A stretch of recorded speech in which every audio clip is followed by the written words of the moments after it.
All kinds of media news out there today. So let's begin with the good news, because I think there's a lesson in this for you, probably a couple lessons in this for you, and a lesson for me, and a lesson for all of us. Don Lemon is out at CNN. Now, why is Don Lemon out at CNN? Maybe you're sitting there right now saying, Jesse, it's because of all the harassment claims against him. Jesse, it's because of this scandal or that scandal. And if you're saying that, you're half right. And this is what I mean. There is a rule with employment. It is rule number 1. It is the most important rule there is. And this applies to all of us, you, me, everybody. We humans, every one of us, have baggage of some kind, flaws, things about yourself that aren't ideal, okay? Make sure your talent outweighs your baggage at all times. Don Lemon would still be working at CNN, even with all those scandals, if he had the #1 rated show on the nightly news. The problem for Don Lemon is he was too stupid and uninteresting, plus the scandals. So the talent baggage scales got way out of whack, and his baggage simply outweighed his talent. So it's bye-bye. And there's a lesson for you in that, and a lesson for me. If you work in a sales office and you want to show up hungover on a Friday, 15 minutes late, I wouldn't recommend that. But if you're the #1 sales guy in the office, you're going to get away with it. Boss will probably laugh and pat you on the back on the way in. Oh, Charlie, you nutball. Go sell today. Good luck out there. If you're dead last in the office, you've been missing your quota for a couple months, you better be there 15 minutes early making coffee for everybody else. Make sure your talent outweighs your baggage. That's 1. And 2, and this is so important for everybody because it applies professionally and personally to everyone. Don Lemon, of course, because he has the maturity of a 10-year-old girl, went on social media and blasted his former employer. No one told, I'm paraphrasing here, I wish someone had told me 17 years, no one had the decency to tell me that. Of course, CNN's PR came out and said that's not true, but none of that really matters. That's all details about Don Lemon, and who really cares about that? There's a lesson in this for you and me. This applies personally and professionally. In this social media age, what it's given us, for good and bad, plenty of both, it's given us all a platform. You don't have to have a show here on the First TV to have a platform. You have all these social media sites. You can pick up a phone and start saying interesting things. You might find yourself speaking to 100,000 people in a year if you're interesting enough, maybe more, right? Everyone has a platform. And because of this social media age, everyone's addicted to attention of some kind. And when you leave your job, it's very, very, very tempting in this age. Whether you're Don Lemon or a decent human being, it's very tempting to get on Facebook right away. Man, I can't believe these idiots here at my former employer. I hate them. What stupid poo-poo heads. And you know what will happen when you do that? It'll feel good because all your friends will get on there and they'll all start hitting the like button or whatever it is. And they'll respond, you're so right. You go, girl. You don't need them. And you'll think to yourself, yeah, I really got them. But you didn't. You got yourself. Now, your former employer or your ex-wife or husband or boyfriend or girlfriend or whoever we're talking about here, maybe they deserve the blasting you gave them publicly. They probably do. They probably do. But you know who's watching that blasting? Your potential next employer, who's looking at you trash your last employer on the way out the door on your Facebook page, because that's the first place employers are going to go, by the way, your social media account. They're looking at your Twitter account as you badmouth your ex, and they're saying, this guy's not worth it. Look at what a headache. Look at what a headache this guy. What if we have to fire him one day? Then we're going to get blasted on social media. I'm out. Don't ever, ever, ever, under any circumstances, blast your former employer publicly or your ex, wife, husband, boyfriend, girlfriend. Shut up. You know, around the country, MAGA extremists are lining up to take on those bedrock freedoms, cutting Social Security that you paid for your entire life while cutting taxes for the very wealthy, dictating what health care decisions women can make, banning books, and telling people who they can love, all while making it more difficult for you to be able to vote. The question we're facing is whether in the years ahead we have more freedom or less freedom, more rights or fewer. I know what I want the answer to be, and I think you do too. This is not a time to be complacent. That's why I'm running for re-election. It was so bizarre. Now, obviously, that was Joe Biden's announcement, posted on social media at 6 a.m. this morning saying he's running for president. We'll get to that part of it here in a second. But you know what was so bizarre about that ad? He was almost slurring his words in the ad. That's why I'm running with voting rights, like he normally does when he gives speeches. And here's why that's so bizarre. I've run for Congress twice, lost twice. I have to do promos and things like that for TV all the time. I have to read this and read that. I'm currently recording an audio version of my book, The Anti-Communist Manifesto, available at jessekellybook.com. Everything has to be perfect. And if it's not perfect, they'll stop me. My producers will stop me. If it's this show, it won't work, but if it's a recorded thing, my producers will stop me, and I have to redo it. Because when you're recording something, it's perfect. Joe Biden, that means it took him multiple takes to still slur his way through his presidential announcement. Gosh, he's doing really well. So Biden's running for office again. He says, don't worry, we'll get to that in a second. Dome is running for office with him. That's a disaster. And the Democrats have announced there won't be any debates for 2014. So this whole RFK Jr. guy who's out there campaigning hard against the vaccine, they're not going to listen to Joe debate this guy on stage. Marianne Williamson, which that's hilarious, that hippie freak is running again. You're not going to see her debate anybody on stage. Joe Biden is supposedly just pretty much going to be handed the nomination, very similar to what he was handed in 2016, where they made him debate and he looked absolutely terrible. I should point out at this point in time, he's going to, should he win re-election, God forbid, but should he win re-election, Joe Biden will be 81. 81 the day he's sworn in. Right now, he's not doing well. What's he going to be like with 2 more years of brain melt? Even the unbelievable dork Terry Moran at ABC is forced to admit on the air, people don't want an 81-year-old president. And Terry, do you expect all Democrats to suddenly rally around the president? Well, I'll leave that to our Democratic former official here. My own sense is that most Americans don't want to vote for an 81-year-old man for president. Well, that's quite a statement from a communist apparatchik like Terry Moran. I wonder why that is. We'll get to that in a second. I wonder why that is. Joe Biden recently was giving a speech. He was calling on Congresswoman Johanna Haynes. This is how he referenced her. Thank you for the members of Congress who are here today, including 2 outstanding educating Congresswomen, Jonah, and by the way, Jonah Hayes Jonah, where are you? There you are, Jonah, right in front of me. Stand up, Jonah. Jonah happens to be the 2016 National Teacher of the Year. Jonah, where you at, Jonah? But that's actually not why I'm going to make the point I'm going to make. Joe Biden announced he's running for president, but it's not because he's running for president. I suspect, you might want to record this one, Mr. Producer. This is what I think is happening right now. Terry Moran had some very hard words to say for Joe Biden. You're starting to see a lot more anti-Biden stuff from a totally communist media. Why are you seeing that? And then Joe Biden announces he's running for president. Why now? Why? What's happening here? Well, they're ready to move on from Joe Biden. The Democrats are. And it's not because he hasn't been a loyal communist apparatchik. He has. They're ready to move on from Joe Biden because all communism is based on deception.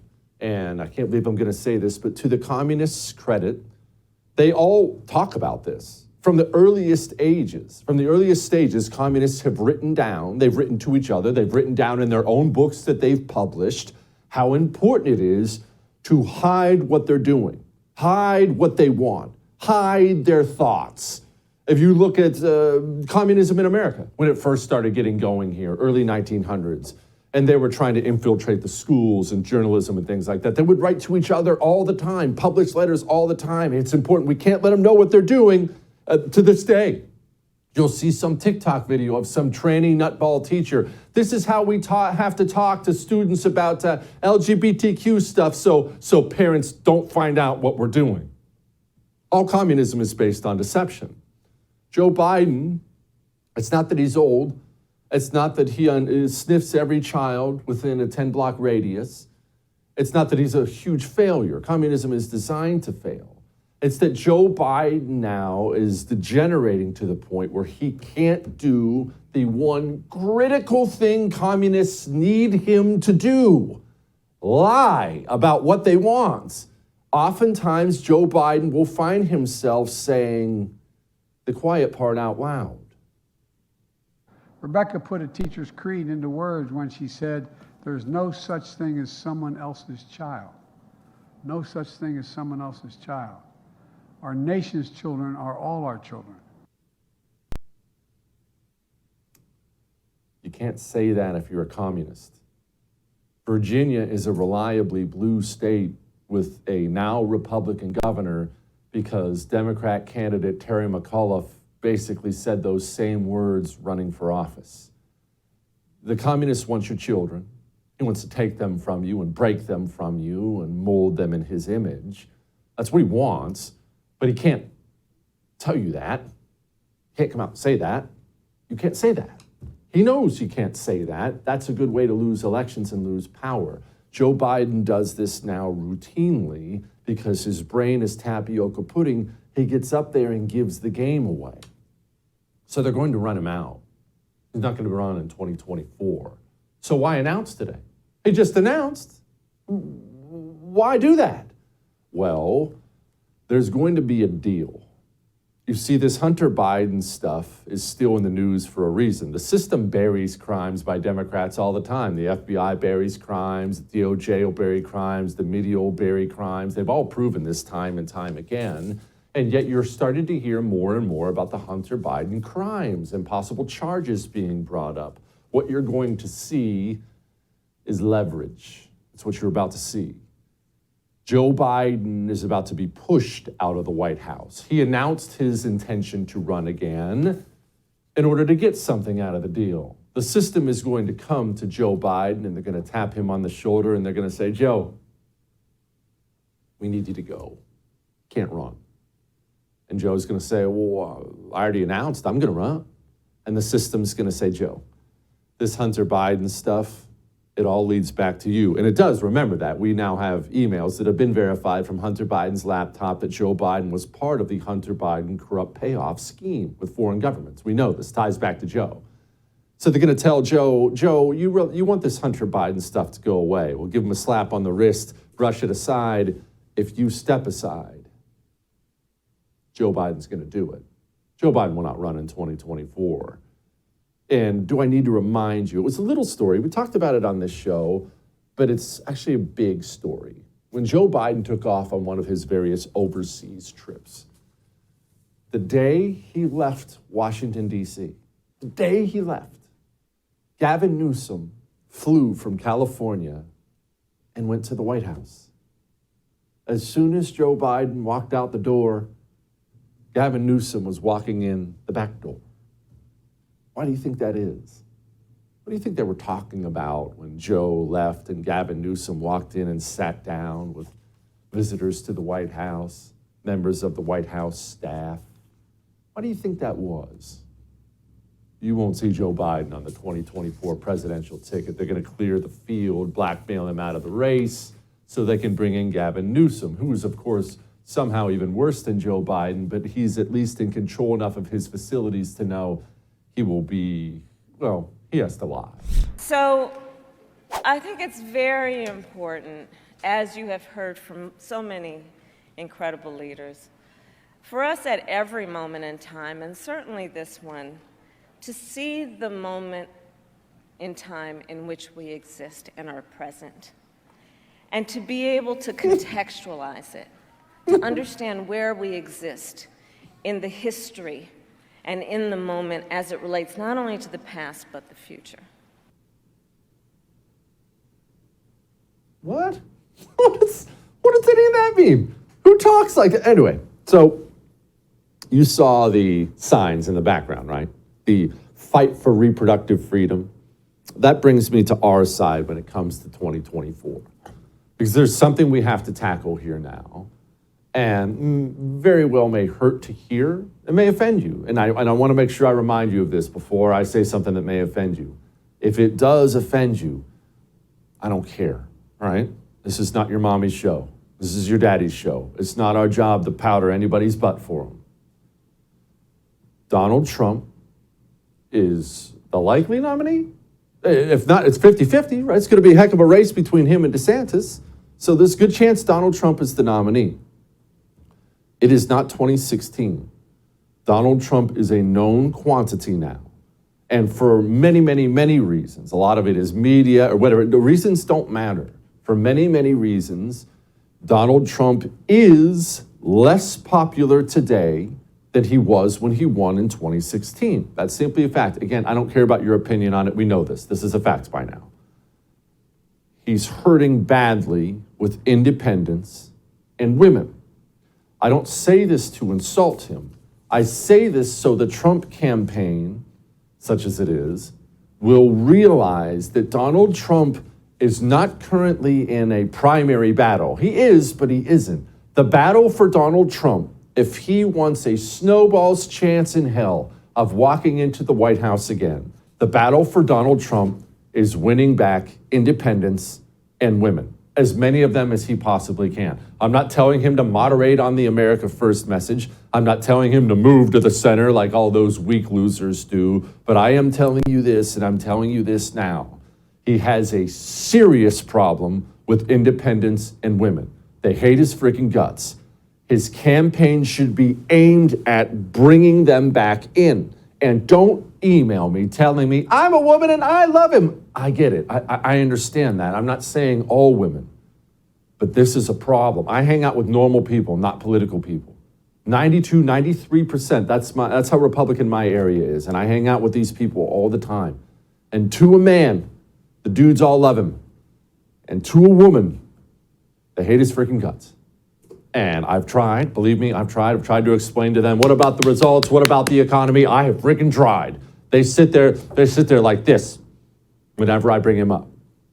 Okay? He doesn't have to make that woman love him. He probably can't. But he has to make sure they don't hate him, or Joe Biden is walking back into the White House again, and Dome is going to be your future president of the United States of America. Why do a special on Teddy Roosevelt? And I'll be honest with you, I'm not a huge Teddy Roosevelt as president fan. I just had some real differences with him. He was kind of a big government guy. All the Roosevelts seemed to think they should rule over other people, that kind of a thing. But why do a Teddy Roosevelt special? Because I love Teddy Roosevelt. No, I don't love his policies, most of them, but I love this about Teddy Roosevelt. And I've always admired this about all people. I admire people who throw themselves into the game, whatever game that might be. People who observe a problem or have a passion for something and take a chance, take a risk on it. Maybe that's you right now. Maybe you're getting ready to run for school board or something, some kind of office. You've never done it before. Maybe you're scared. I'm proud of you, and I love that. Maybe you're thinking about changing careers, tired of your job, and you're in the middle of trying something new. Maybe you're starting your own business, and you're scared, and you're nervous, and I'm proud of you in the game, throwing yourself into it. Teddy Roosevelt was the ultimate at this. You know that my governing philosophy, I've told you a million times, one of the main ways I make my decisions in life is I live my life from my deathbed. I know I'm going to die one day. What am I going to wish I had done when presented with option A or B? Am I going to look back and wish I'd played it safe, or am I going to look back and wish I'd swung for the fences and went for all of it? I've tried to live my 41 years on this earth this way. Teddy Roosevelt has a great quote about this. You've heard it before. I love quotes. You know, I'm a huge quote guy. This is by far my favorite quote in the history of mankind, because love this, and I've tried to live my life that way, and I would encourage you to live your life this way. Teddy Roosevelt. It is not the critic who counts, not the man who points out how the strong man stumbles or where the doer of deeds could have done them better. The credit belongs to the man who is actually in the arena, whose face is marred by dust and sweat and blood, who strives valiantly, who errs, who comes short again and again, who spends himself in a worthy cause, who at best knows in the end the triumph of high achievement, and who at worst, if he fails, at least fails while daring greatly, so that his place shall never be with those cold and timid souls who neither know victory nor defeat. That's Teddy Roosevelt, and that's why I love the man. Did you know that Teddy Roosevelt was a very sickly young boy, asthmatic, razor thin, sickly young boy. He was born in a super wealthy New York family, and had an older brother. His older brother would routinely have to protect Teddy from the neighborhood kids who would pick on him and bully him. It was a much more harsh time back then. And eventually, after enough bullying, after being picked on enough, Teddy Roosevelt didn't quit. He didn't run home crying to mommy and tell her to run to the principal. Teddy Roosevelt, with the aid of his father, decided he was going to, I don't even know how he did this, he was going to will the weakness out of his body. I don't know how that's possible. He begins boxing. He begins gymnastics. He begins working out religiously. Eventually, Teddy Roosevelt is not a sickly, asthmatic young man anymore. He's a beast who you don't want to run into on the sidewalk if he's got a problem with you. He goes from being a sickly young man to just hard working his way on the Harvard boxing team. He's just one of those guys.